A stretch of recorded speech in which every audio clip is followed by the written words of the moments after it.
Hello दोस्तों, नमस्कार। आप देख रहे हैं बीमा हेल्प 24। दोस्तों, आज हम भारत सरकार की एक बहुत ही अच्छी स्कीम सुकन्या समृद्धि योजना के बारे में विस्तार से आपको बताने वाले हैं। इस योजना में आप कम से कम 250 रुपए जमा कर सकते हैं और 70 लाख रुपए तक आपको आपकी बेटी की शादी के लिए मिल सकते हैं।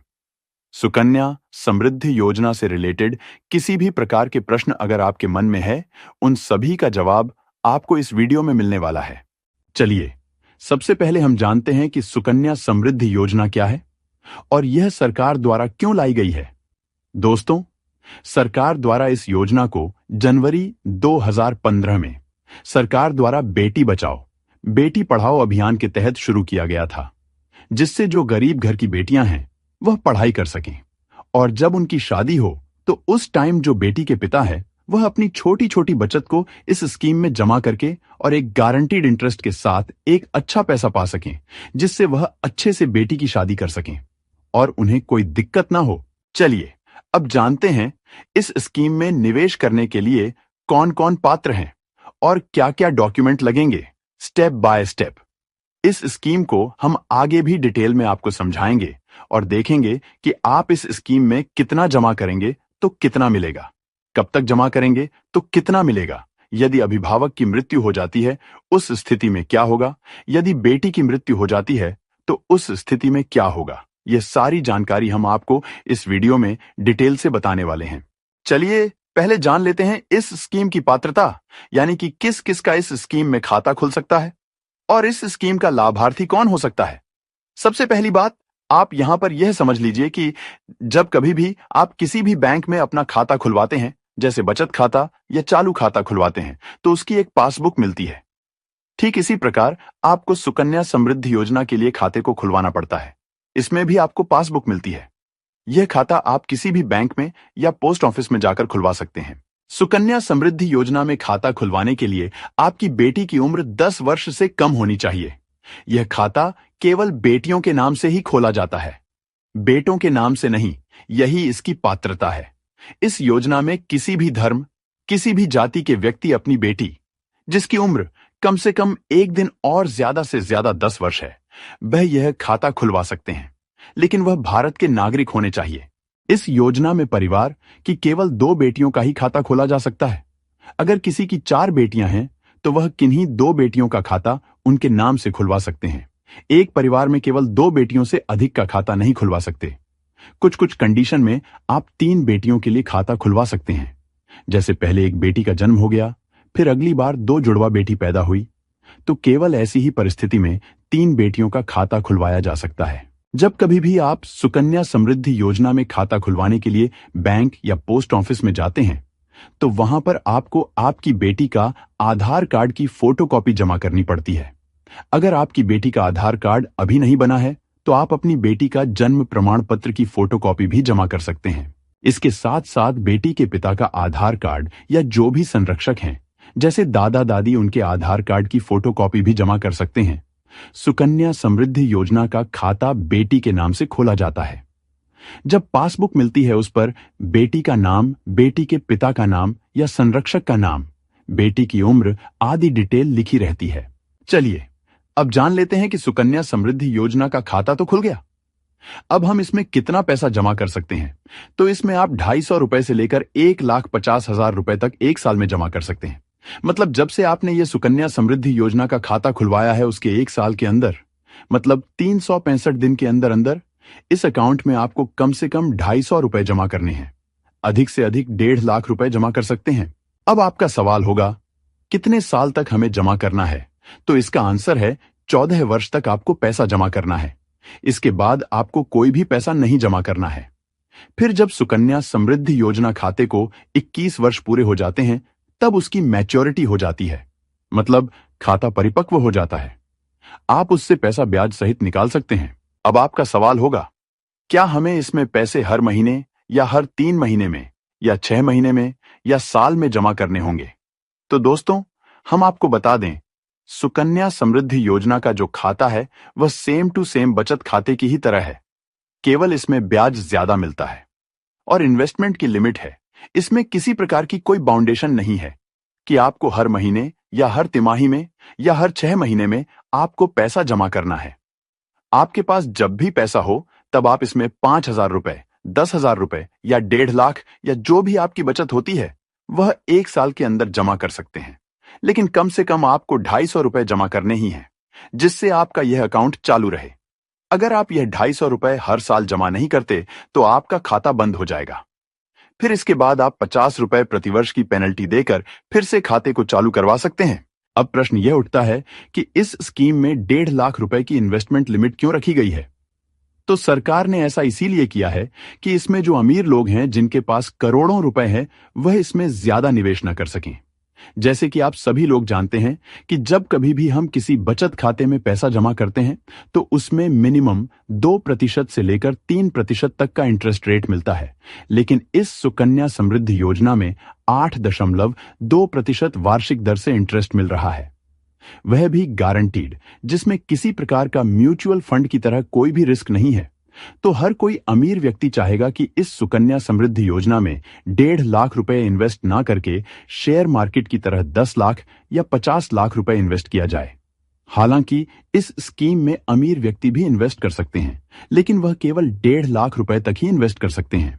चलिए अब बात करते हैं मैच्योरिटी की, मतलब कब आपको पैसा मिलेगा उसकी। इसको हम एक उदाहरण के माध्यम से अच्छे से समझ लेते हैं। दोस्तों, सुकन्या समृद्धि योजना की जो वार्षिक ब्याज दर है वह 8.2% है। दोस्तों, हम यहां पर आपकी बेटी की उम्र 5 साल मानकर चल रहे हैं। अगर आपकी बेटी की उम्र 10 साल से कम है, वह कोई भी वर्ष हो सकता है, 2 साल, 3 साल या 4 साल, उससे कोई फर्क नहीं पड़ता है। हम यहां पर मानकर चल रहे हैं कि आप अपने 5 वर्ष की बेटी की शादी के लिए इस सुकन्या समृद्धि योजना में इन्वेस्टमेंट करना चाह रहे हैं, तो आप बैंक में जाते हैं और इस खाते को इसी साल वर्ष 2025 में खुलवाते हैं और उसमें 20,000 रुपए हर साल जमा करते हैं। तो आपको इस स्कीम में 14 वर्ष तक 20,000 रुपए जमा करते हैं। फिर आपको 7 साल वेट करना होगा। 7 साल वेट करने के बाद 2046 में, मतलब 21 साल बाद आपके इस अमाउंट की मैच्योरिटी होगी, मतलब पैसा निकाल सकते हैं। तो आप यहां पर देख सकते हैं, आपने 14 साल तक 20,000 रुपए प्रतिवर्ष की इन्वेस्टमेंट की, तो आपका टोटल इन्वेस्टमेंट 3 लाख हो गया, जिस पर आपको 8.2% का वार्षिक इंटरेस्ट मिला। उस हिसाब से आपकी इन्वेस्टमेंट पर जो 21 साल में इंटरेस्ट मिला वह हुआ 6,23,677 रुपए। और आपकी इन्वेस्टमेंट को भी अगर हम जोड़ दें तो टोटल मैच्योरिटी वैल्यू 9,23,677 रुपए हो जाती है। दोस्तों, इस स्कीम में कुछ नेगेटिव पॉइंट भी हैं जो हम आपको इस वीडियो में आगे बताने वाले हैं, तो वीडियो को लास्ट तक देखें। इसी प्रकार अगर आप 50,000 रुपए प्रतिवर्ष इस स्कीम में जमा करते हैं तो 14 वर्ष में जो आपकी टोटल इन्वेस्टमेंट होगी वह होगी 7,50,000 रुपए, और 21 वर्ष में जो इस इन्वेस्टमेंट पर जो आपको इंटरेस्ट मिलेगा वह होगा 15,59,193 रुपए। आपकी इन्वेस्टमेंट और रिटर्न को जोड़ दें तो कुल मैच्योरिटी वैल्यू 23,09,193 रुपए हो जाती है। इसी प्रकार अगर आप 1.5 लाख रुपए प्रतिवर्ष 14 साल तक जमा करते हैं तो आपको 21 साल बाद जो मैच्योरिटी पर टोटल अमाउंट मिलेगी वह होगी 69,27,578 रुपए। अब दोस्तों, आप यहां पर पूछेंगे कि यह जो सुकन्या समृद्धि योजना पर 8.2% का रिटर्न मिल रहा है, क्या वह गारंटीड है? तो इसका आंसर है यस। यह जो रिटर्न है वह गारंटीड है, लेकिन फिक्स्ड नहीं है। यह मैं ऐसा क्यों बोल रहा हूं, वह इसलिए क्योंकि सभी बैंकों को आरबीआई रेगुलेट करती है। आरबीआई समय समय पर इस स्कीम पर मिलने वाले रिटर्न को चेंज करती रहती है, क्योंकि शुरुआत में जब यह सुकन्या समृद्धि योजना लॉन्च की गई थी तो उस समय ब्याज दर 9% थी। फिर बीच में इसकी ब्याज दर 7.6% कर दी गई, लेकिन अब इस स्कीम की ब्याज दर है वह बढ़ा दी गई है, वह 8.2% कर दी गई है।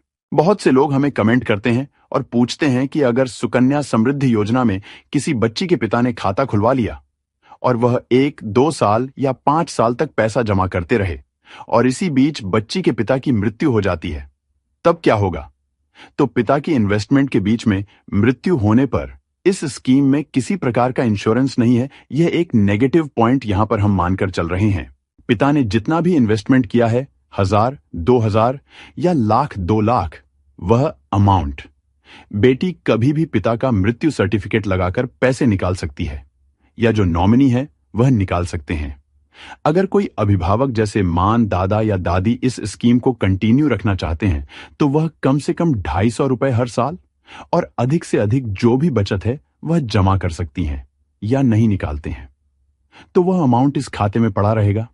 अगर किसी घर वाले को पता नहीं है कि मेरे पिता ने इस प्रकार की स्कीम में मेरी शादी के लिए पैसा लगाकर रखा है तो कभी भी बैंक या पोस्ट ऑफिस आपको बताने नहीं आएगा।